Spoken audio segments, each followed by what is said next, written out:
Bonjour à tous et bienvenue dans la revue de presse Afrique du jour. Depuis Paris où il est en exil, Guillaume Soro a peur. C'est le journal Le Sursaut à Abidjan qui décrit le sentiment qui anime l'ancien président de l'Assemblée nationale de la Côte d'Ivoire. L'ex-allié d'Alassane Ouattara estime que des milliards sont décaissés pour tripatouiller la Constitution.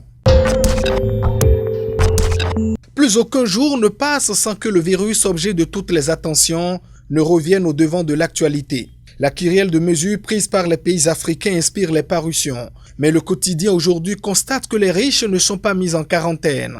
Mais d'où vient en réalité ce virus? Le Covid-19 qui fait autant de dégâts dans le monde. Le quotidien d'Abidjan esquisse quelques pistes de réponse en rapportant l'avis du pasteur Mohamed Sanogo. L'homme pense que le coronavirus est un jugement de Dieu. Beaucoup de gouvernements vont être renversés par des soulèvements, prévient-il par ailleurs.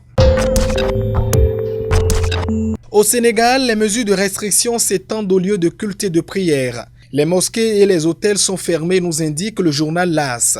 Au Burkina, l'Église catholique prend aussi ses dispositions. Au regard du nombre de fidèles qu'elle draine, l'Église catholique suspend les messes publiques, nous apprend le quotidien. Et pour illustrer ce titre, le journal propose en manchette une image d'une procession.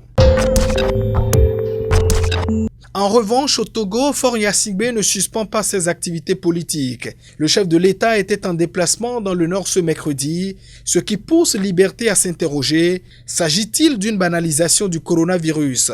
Faure Gnassingbé s'offre un bain de foule à Kara hier, indique le journal. Et puis au Mali, l'Express de Bamako revient sur cette perception populaire relative à l'alternance à la tête des pays africains. Si vous n'étudiez pas, nos enfants viendront vous gouverner. Et au journal de s'interroger, IBK serait-il dans cette logique? Fin de cette revue de presse, merci à vous de nous avoir suivis. À demain.